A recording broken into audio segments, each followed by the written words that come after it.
Jobo knyga, 20 skyrius. Namatietis Cofaras atsakydamas tarė, mano mintis verčia mane atsiliepti, todėl aš skubu kalbėti. Aš girdėjau priekaištus man ir mano išmanimo dvasia verčia mane atsakyti.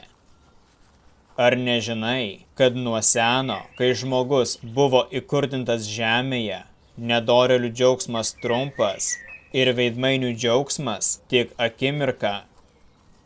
Nors jo puikybė pasiektų dangus ir jo galva liestų debesis, jis pražus kaip jo paties išmatos. Kas jį matė, klaus, kur jis? Kaip sapnas jis dings, pranyks kaip nakties regėjimas. Akis, kuri jį matė, daugiau jo nebematys ir jo vieta jo neberegės. Jo vaikai ieškos beturčių palankumo, jo rankos sugrąžins jų turtus. Jo kaulai pilni jaunystės nuodėmių, kurios gulės dulkėse kartu su juo. Nors nedorybė saldi jo burnoje, nors jis slepia ją po savo liežuviu, saugo ją ir nepaleidžia, paslėpęs savo burnoje. Tačiau maistas jo viduriuose virs gyvačių tulžimi. Prarytus turtus jis išvems. Dievas iš jo pilvo ištrauks juos. Gyvačių nuodus jis čiulps.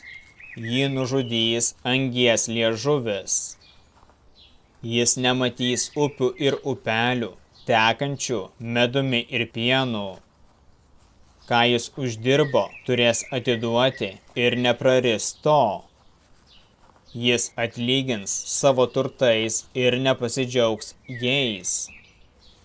Nes jis nuskriaudė ir apleido vargšą, pasisavino namus, kurių nestatė.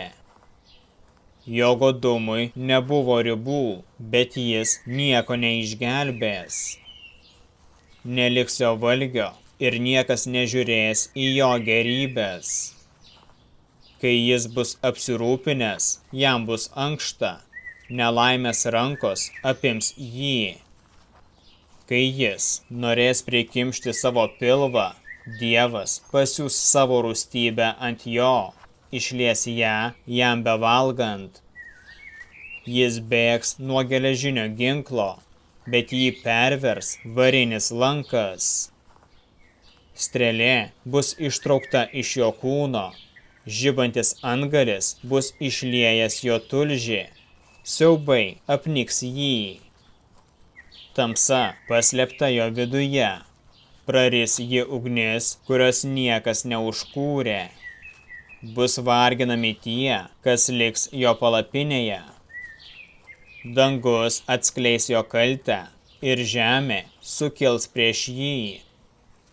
Visas jo turtas bus sunaikintas ir nuneštas jo rūstybės dieną. Tokia dalis yra Dievo skirta nedorėliui ir toks palikimas yra jam Dievo skirtas.